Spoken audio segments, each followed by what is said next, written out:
Happy to join with you today in what will go down in history as the greatest demonstration for freedom. I want to talk about the ballot or the bullet. I'm still a Muslim. That is, my religion is still Islam.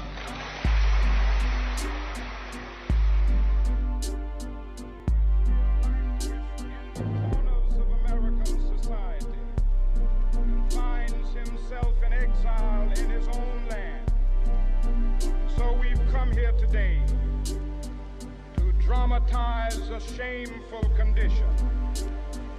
In a sense, we've come to our nation's capital to cash a check. As black men as well as white men would be guaranteed the unalienable rights of life, liberty, and the pursuit of happiness. It is obvious today that America has defaulted on this promissory note insofar as her citizens of color are concerned. Because what can the white man use now to fool us? After he put down that march on Washington, and you see all through that now, he tricked you, had you marching down to Washington. Yes. Had you marching back and forth between the feet of a dead man named Lincoln and another dead man named George Washington, singing "We Shall Overcome." He made a chump out of him. He made a fool out of him. It would be fatal for the nation to overlook the urgency of the moment. This sweltering summit of the Negro's legitimate discontent will not pass until that is an invigorating autumn of freedom and equality. 1963 is not an end, but a beginning. Those who hope that the Negro needed to blow off steam and will now be content will have a rude awakening if the nation returns to business as usual.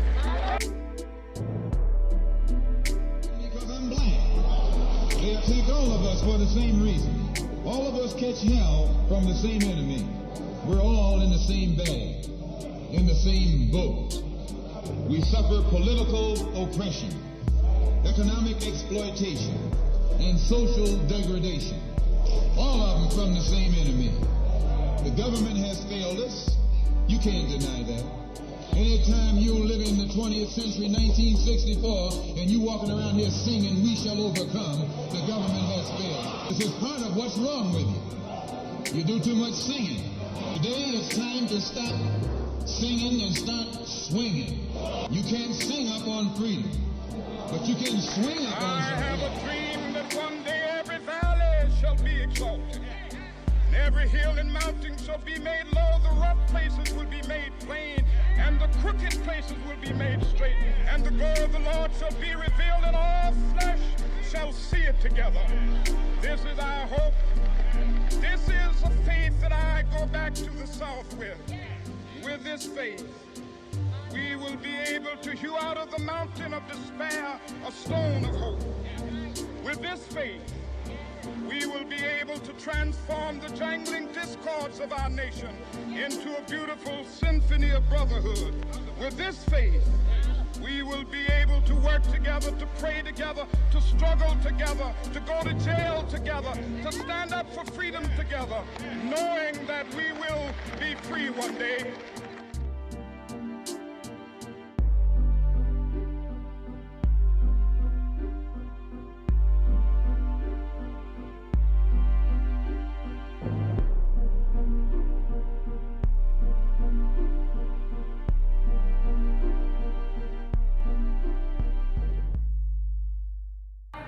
Welcome to my people.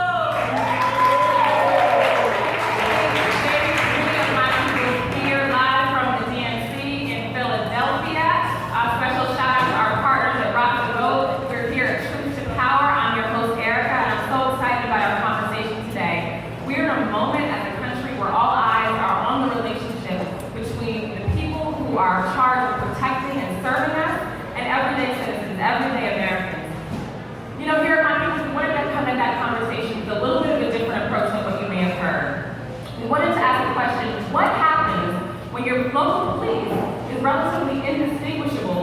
the military. We're talking about the militarization of police today, why it matters, and why you should care. And we've got a great group of guests here, our people, to talk about that with us. So I want you to welcome all we've got impact investor, professor, and the former president of the NAACP. He calls himself the youngest retired civil rights leader. He is Ben Jealous. Next, Ben is a special project director for National Domestic Workers Alliance and the co-creator of something you all may have heard of, called Black Lives Matter. She is a brilliant Olympian Garza. Next, we have actor and activist Kendrick Sampson. Next, Kendrick is our executive director of the Gathering for Justice and the co-founder of the New York Justice League, Carmen Perez. And last but certainly not least, Pulitzer Prize-winning journalist Chris Hedges. We cannot wait to get into today's conversation, but if you've been watching us the past few days, you know that before we start, we always like to get into it with some art. And in particular, we're honoring folks who are here in Philly. To help us do that today, we got a junior at Temple University. He was part of the 2015 youth team that won the International Brave New Voices competition. Please give some love to poet and spoken word artist Jamal Parker.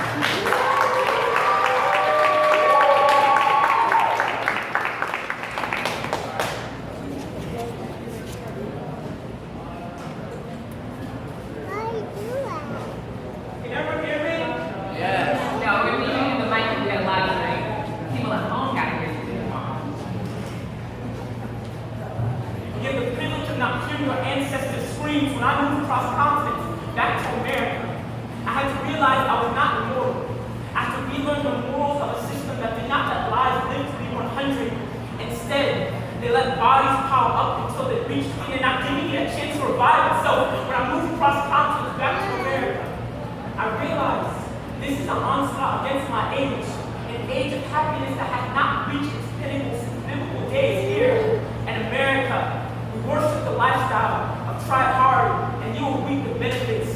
Yet black boys, black girls, black men, black women, black gay, black Muslim, black differently able-bodied, black asexual, black transgender, black people try hard and reap the bullet. These bullets are large in our mother's throats.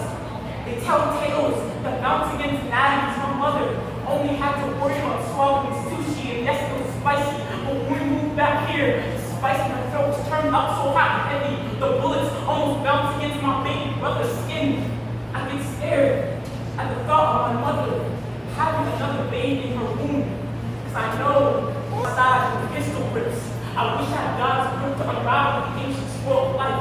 Go back and swim in the sweet tongue-tied that used to unravel themselves around me. Let me go back to Okinawa, the land of the immortals. Let me dip my head under the water every decade here. Ohio is honest. Good morning, black boy. You are born. Thank you.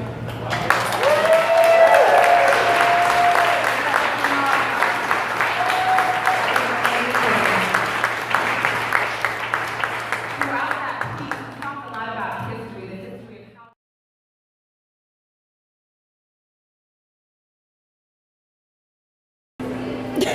This one's better. This side is better. Over here is better. That low is better. On top is better. And your belly button is better.